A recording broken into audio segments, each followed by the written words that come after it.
This magic moment. Now, this magic moment. Orlando rises. That's the winner for the Magic. Legends live. Here's Hardaway. He'll hammer home on Ewing. Oh, baby. And the magic is real. Yes, it's over. Strap in. It's showtime with RJ Saunders.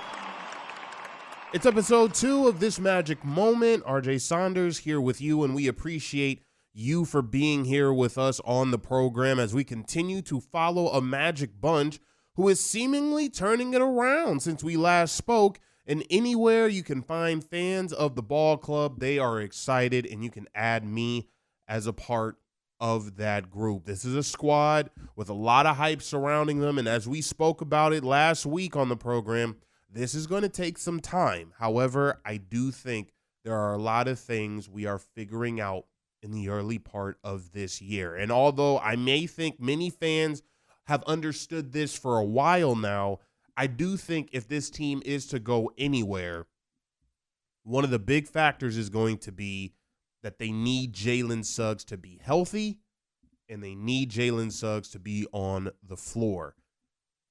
If you could name an MVP, a most valuable player for this team, in my opinion, without question, it is Jalen Suggs. Now, that's not because he's the best player on this team. That belongs to guys such as Paolo Banchero and Franz Wagner. But the energy in which the team plays, I feel it's because of this guy and his presence on the floor. And I've been saying this for a while now. He is the heartbeat of this squad. He wants to square off with the other team's best guard and make things absolute hell for him.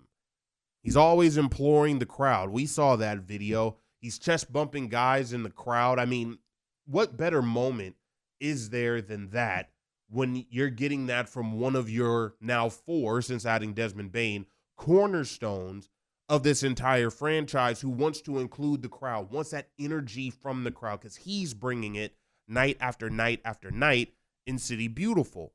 And this is something in which we probably felt on the defensive end they would be bringing to the table, they being Jalen Suggs as well as Desmond Bane, that tandem defensively. But to begin the year, we haven't seen it much, just due to the fact that Jalen Suggs wasn't playing in back-to-backs, because you wanted to bring him back slowly due to the fact that he's returning from a knee injury. But now with that seemingly governing off and he's able to play more consistently, you do see two different teams, in my opinion, when Jalen Suggs is on the floor versus when he's out. And I think all teams have a guy like this. All teams have a guy who is complete energy, effort, and heart. Now, I don't want to take anything away from Jalen Suggs, because this is a guy who can put the ball in the basket. He's a very streaky shooter, but when he is on, I mean, look out, because he's a very tough guy to stop when he's rolling. And I think all of that is really infectious from guys 1 through 15. And I think when you look around today's NBA, or over the last couple of years, you're seeing guys like that. In Los Angeles, I believe that you're seeing it from guys such as Marcus Smart, where defensively they're starting to take his identity because what he is going to demand from them defensively on the floor night after night. I believe in OKC, you're going to see it with guys such as Alex Caruso, maybe even that of Lou Dort, Jalen Williams, also a guy such as that. Boston, when they won their championship not too long ago, Drew Holiday was that guy. And that's always been Jalen Suggs' game. He's always looking to be that irritant on the floor on that defensive side of the ball. But Orlando Magic Daily on Thursday, following the Clippers game, they posted this. The Magic had a 91.7 defensive rating with Suggs on the floor. And we saw what he also did against the New York Knicks. He made sure that guys like Jalen Brunson and Josh Hart, those guards felt him every single possession. They'll score, but you're going to have to exert a lot of energy to do so. And this is a team that has always wanted to have that defensive identity be their calling card. And since figuring it out, they've been amongst the top teams on the defensive end this year. I understand they started out of the gate slow, but slowly but surely, we're now seeing it start to come together once again. But I think the thing is now, or that you hope, is that Suggs can remain healthy throughout the course of the regular season. The push and pull that the Magic have done in terms of games played for Jalen Suggs so far, I do think it's been that a strategic. You've had the minutes restriction. You're bringing him along slowly, because I understand that Suggs, at the end of last season, he stated that he's not going to allow his knee injury to change the way in which he plays. But maybe with that knee injury, it can allow him to be more strategic himself in knowing which areas to attack on defense and have this beautiful, chaotic energy that we love seeing as Orlando Magic fans. Suggs has played in more than 60 games just one time in his career, and he's cleared the 50-game mark only twice. So injuries have been the story of this guy's life in the NBA, and you're hoping that they don't remain that way, especially in a season that means a lot to the squad this year, when you have a lot of NBA pundits penciling you guys in as being one of those teams in the Eastern Conference that we should be hearing a lot about towards the end of the season.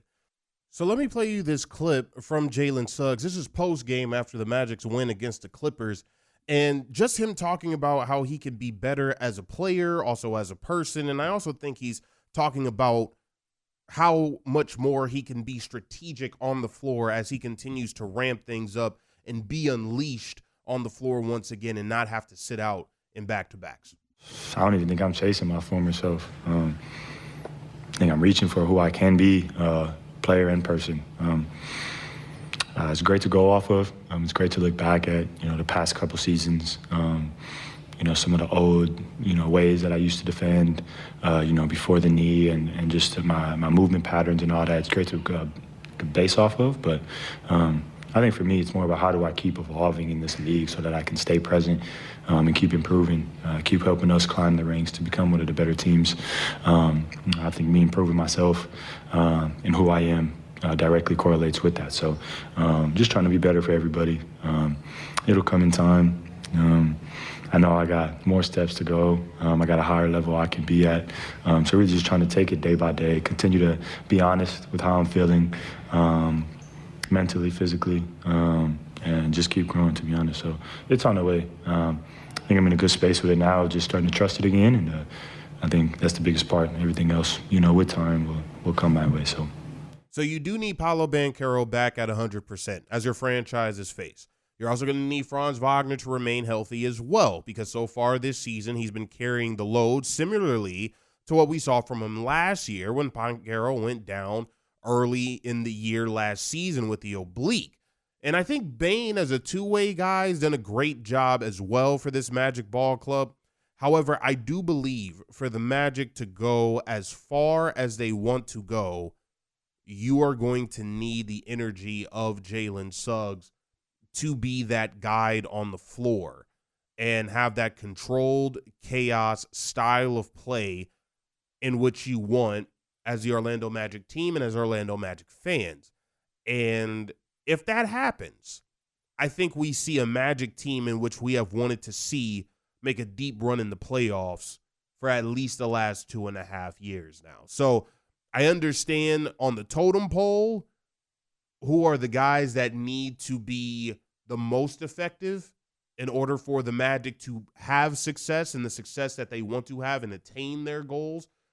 But when you talk about the core four, Jalen Suggs is your number 3, but he may be the most, in my opinion, important number 3 on any NBA team that is looking to contend this season. But let me know in the comments section your thoughts on Jalen Suggs, the value in which he has to the ball club. And also, guys, make sure if you are new to the podcast, first of all, welcome. And we ask you to like and subscribe to the podcast wherever you may be listening to this show. We have a lot of special things coming down the line on this network, and we would love for you to be a part of it from start to finish. So I do want to welcome in Philip Rossman-Reich. This guy's been supportive of what we've been doing here for a while now, and he loves giving us insight here on the 1010XL Magic Network. He's the senior writer at Orlando Magic Daily, also the host of Locked On Magic. Make sure to follow him and his incredible work. Just want to figure out what is the reason for the Magic turnaround, also his thoughts on how important Jalen Suggs is for the team's deep playoff run. We'll also get into a plethora of other things here on this Magic moment. So without further ado, let's welcome in Philip Rossman-Reich. All right, so joining us now is Philip Rossman-Reich here on this Magic Moment on the 1010XL Magic Network. He is the senior writer at Orlando Magic Daily, also the host of Locked On Magic. And I know it's cliche to say he is a friend of the program, so we are not going to use that. We are simply going to say that he is family. And I love being able to talk hoop with him always, and this is absolutely a treat for me, and it also is going to be for you guys listening here on episode 2 of this Magic Moment. Philip, big bro, how are you, man? I'm doing good. Thank you for the very, very warm welcome. I appreciate that. Absolutely. We always appreciate the time. So after a slow start to the year, the Magic seem to be figuring it out. They're turning things around. If you had to attribute it to anything in particular, what would you highlight? I mean, I think it's just experience. I mean, I think coming into the season, everyone kind of felt like this was going to be a little bit like, 2K, where you just add Desmond Bane and everything just works seamlessly and they all know where to be and how to play off of each other. And that's just kind of not how things work. And, it took a little while for everybody, I think, to get comfortable and understand how to play off of each other and how even to use Desmond Bane to his fullest extent and even introduce some new concepts into the offense. And, those first 5 games are really rough. I think everyone was trying to do the right things and just being really, really cautious about it and not executing. And things have finally kind of clicked for them, and they're starting to play with a lot more intensity and a lot more confidence in what they're trying to do on both sides.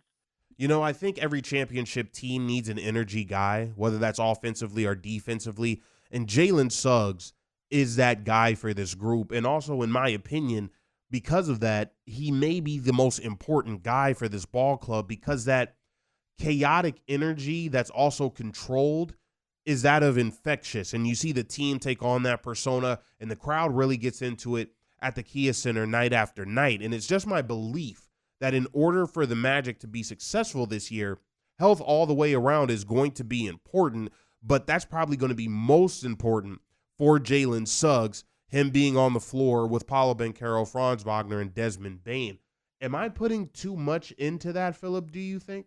No, I really don't think you are. I mean, Jalen Suggs, just, when you look at teams that are championship level teams, they have their stars and they have guys who are elite at things, and they have players who just star in their roles and are elite at the role that they're playing. And Jalen Suggs, his on-ball defense and just the energy he brings to a game are elite. They're at an elite level. There's nobody else on the team or in the league that does what Jalen Suggs does. And so, yeah, I think you're absolutely right that he is someone that kind of elevates everyone on the team. He makes everybody better just by the energy that he brings, and kind of forces you to bring your energy up with you. And so, you look at back even last year, the Magic played only 6 games and 97 minutes with Suggs, Paolo, and Franz on the floor together.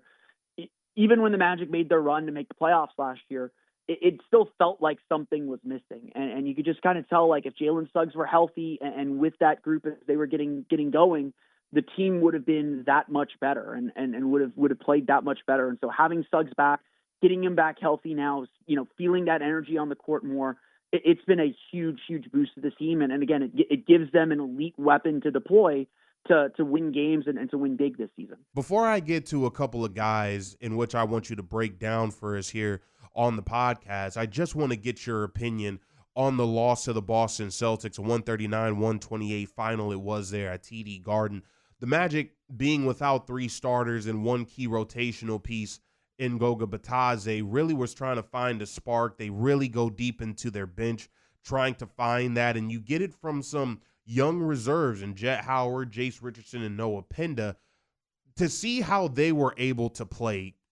Is Jamal Mosley going to be able to use those guys to his disposal later on down the line in the regular season? Because I do believe that they show that this is a deep Orlando Magic team that's going to be able to answer all the calls and hold the fort down when some of your major guys are out of the lineup.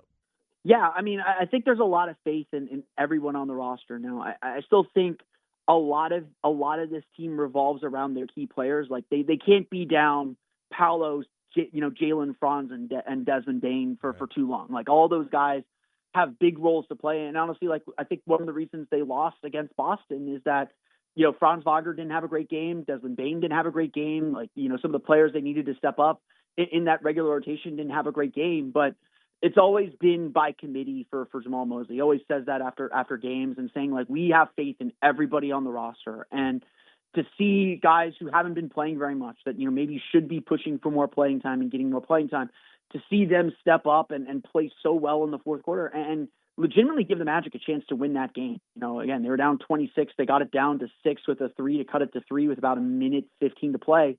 Right. To see them fight that hard, that shows you that the identity and the culture that this team is building have really sunk in, and that, Orlando will be able to lean on these players when their number is called, hopefully when the team is a little bit healthier. Few guys I want you to break down for me here before we get you out of here, my man. We're going to first start with Franz Wagner. For the second time in back-to-back seasons, he's carrying the load offensively for the Orlando Magic, right? And he's doing a great job, I may add, if I can. Just what have you thought about Franz Wagner so far in the early part of this season? And with the way he's playing, if he continues this, will he get the nod to become an all-star this season? Yeah, Franz has been good. I mean, he's really built off of the strong run that he had at Eurobasket in addition to what he did last season. He's still kind of, I think everyone's still kind of figuring out how to play together and what the distribution needs to be between, adding Desmond Bane into the mix, and they'll do the same when Paolo Banchero gets back. But Franz getting a three-point shot and having a little bit more confidence and consistency with his three-point shot has been huge. It obviously opens up so much for the team. Orlando's desire to play faster and get out in transition a lot more, that benefits Franz Wagner. He is one of the best players in the league at getting out and finishing in transition because of his size and his footwork in transition. So I think that he's really felt very comfortable and fit in really well with what the Magic are trying to do. Like I personally think that he likes to be off the ball a little bit more. Like he doesn't like to be the star and have all the attention on himself. But obviously, like when the time calls for it and when the matchups call for it, he will step up and make some huge plays and make some huge shots to carry this team. So I think Franz is taking another step forward in his career. And yeah, I mean, I think if Orlando keeps winning the way that they're winning, there's a very good chance that Franz will make his first All-Star team this year. You talk about playing at that much faster pace, but the next guy I want you to talk about is that of Paolo Banchero. I always feel like he plays better at a much slower pace when he's able to get the ball and be able to break everything down. But I especially like him when he's in the post and being that playmaker, creating shots for himself as well as others. Just how do you feel the Orlando Magic are going to be able to utilize this guy once he gets back in the lineup and returns from injury? Do you still play at that faster pace, or do you slow it down with a guy like Paolo so that you can see the dominance in which he shows night after night, or do you give a little bit of a mix of both? Yeah, I mean, I think it's still going to be a lot of the same. If you look at it, actually, the Magic are playing at a much slower pace. I think they're 21st in the league in terms of possessions per 48 minutes. So the Magic are still very happy to kind of work the clock down and work to get a good shot. And so I think the big thing with Paolo is it really for him, it's all about making decisions quicker. It's about being quicker with his movement. So like, yes, he can slow the ball down a little bit, but it's understanding like when you catch the ball, you got to go. You can't just sit there and survey and let the defense load up on you. And I think that's been a little bit of the growing pain and a little bit of the big thing that Paolo Banchero's had to work on and work through this season. But look, he is still a very, very capable player. I think that seeing this and seeing how the Magic's offense has been working over the last 6 games should be a clue of like, okay, this is how I need to play to kind of integrate what I do into the group. And look, there'll still be those ISO sets. There'll still be the opportunities to take some of those shots. But generally, he's been a lot smarter about when he takes mid-range shots. He's taking few of them. He's getting to the basket a lot more. He's been a little bit better at using his gravity. And hopefully now that the team is shooting a lot better and a little bit more in rhythm, hopefully now he'll be able to be a better passer and create some more open looks for everybody with the attention that he receives. Desmond Bane said over the summer that the X factor for this season for the Orlando Magic was going to be that of Wendell Carter Jr. Just what have you thought of his play so far this season? Wendell Carter Jr., I feel like, has been an essential piece to this team. And it doesn't always show up in the box score because he's not scoring a lot of points, but he is shooting a lot better than he did last year. Right. His defensive versatility, I really think, is the key to making all of this work. He is very, very comfortable, doing any defensive scheme that you have. He is very, very comfortable doing. If you want to switch, he will switch and guard guys on the perimeter and hold his own on the perimeter.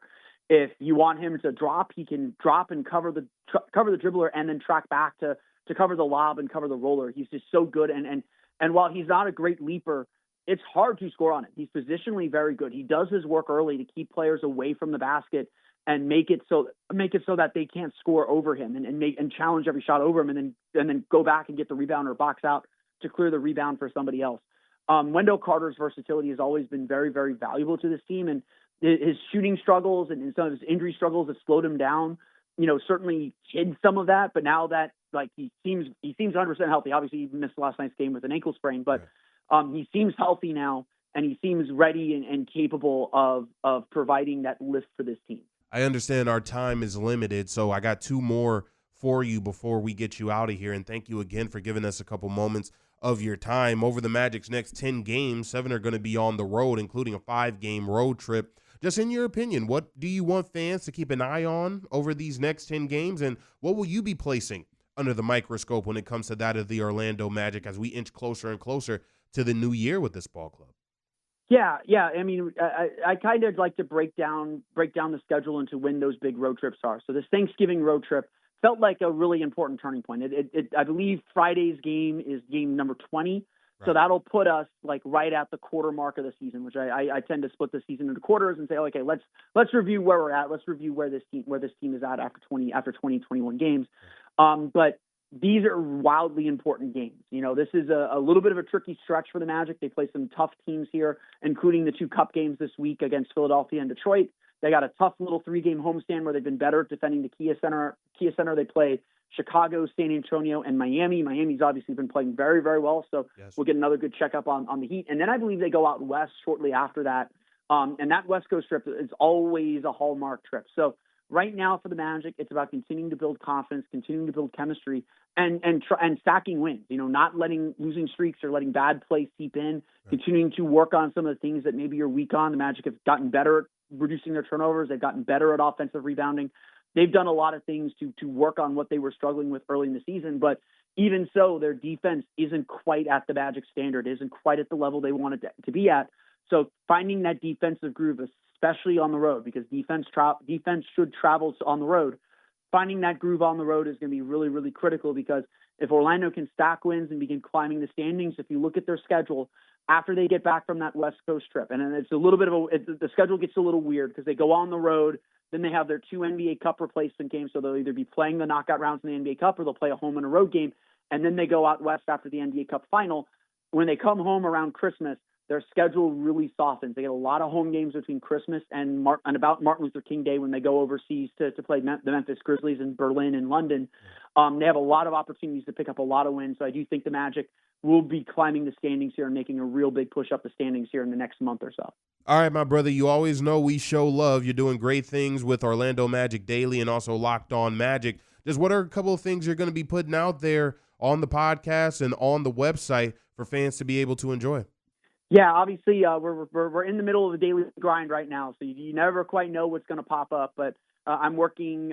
It'll be probably published by the time you publish this. But I'm working on explaining why Paolo Banchero is going to only add to this team and reminding people what he did early in the season and what he brings to this team. So I'm very, very excited to dive into some of those numbers, because I see a lot of fans, a lot of NBA fans, non-Magic fans, trying to say that the Magic are better without Paolo Banchero, and I just don't think that's true. I just don't think that's true. They're going to be a lot better with him, and they're pretty good right now. So I'm excited to dive into that, and of course it's big NBA Cup week. We're going to go through all the scenarios of how the Magic can advance in the NBA Cup and maybe bring a trophy home in December. So many things to be grateful for. One being that the Orlando Magic seem to be figuring it out, turning this entire season around. The buzz is back. within City Beautiful and also here in Northeast Florida. And I am extremely thankful and grateful to have been breaking it all down with one Philip Rossman Reich, Orlando Magic Daily and Locked On Magic. Philip, happy Thanksgiving to you, my brother. Enjoy it, and hopefully we can do this again sometime down the road, man. Thank you.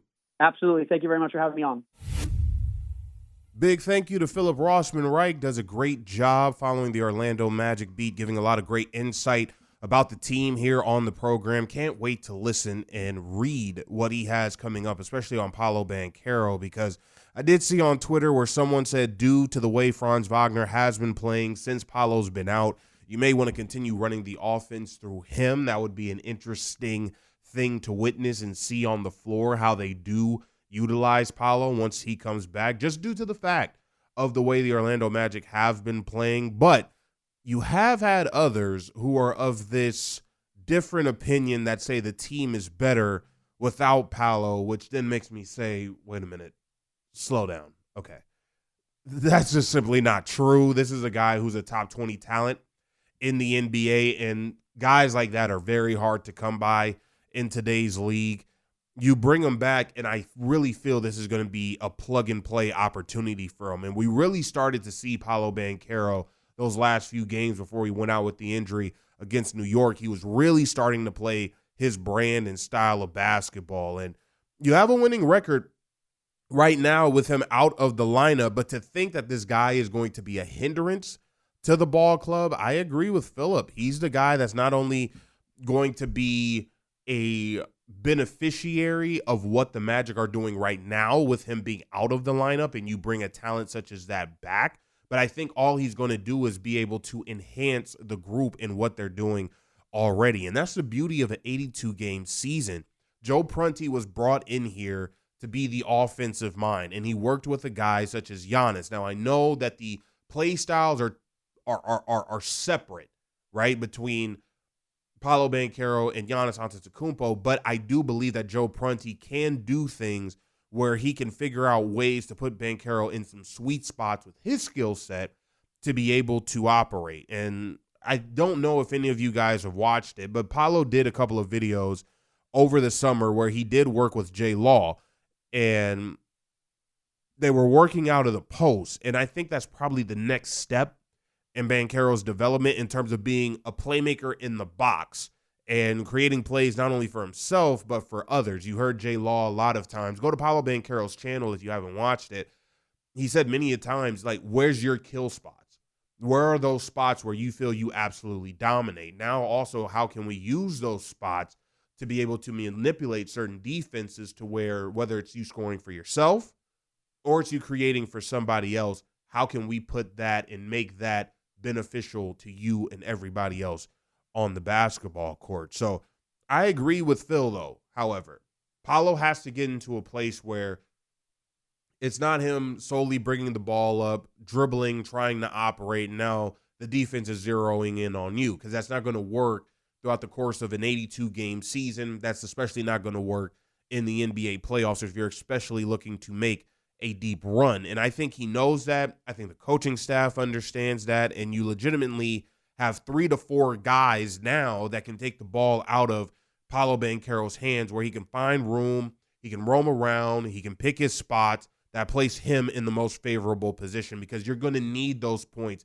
where he's one of the, as I'd like to call, triple-double masters in the NBA going right now. And that's something that you're going to need for this Orlando Magic group. Remember, this is a guy 2 years ago where Jamal Mosley is saying he can pass like LeBron James, he can score like Carmelo Anthony. Those are 2 future Hall of Famers. Last season, in limited time, this was a guy that was putting up numbers where, had he stayed healthy for a full season and the Magic were a top 5 seed, I'm sure this guy would have been in consideration for the NBA's most valuable player, in my opinion. So hopefully he can get back on the court soon, especially for the team's upcoming trip, because you're going to have games against teams such as New York, Denver, even an upcoming home game against a team like Miami, in which Philip Rossman Reich talked about with us. That's a team that's always going to put on their hard hats, especially when they go up against the Orlando Magic. So a guy like Paolo Banchero, you're certainly going to need, and that's going to be a huge necessity for this ball club if they want to continue making up ground in the Eastern Conference in the early stages of this season and even going into the new year and as we get later on into the regular season. But that's going to do it for us here. Episode 2 in the books. We appreciate you guys joining us once again. Make sure to like this podcast wherever you may be listening and subscribe to our Orlando Magic channel, which you can find on YouTube. Simply type in 1010XL Magic. We'll speak to you next week as Orlando continues to make this season a magical one, and we'll follow it all season on this Magic Moment.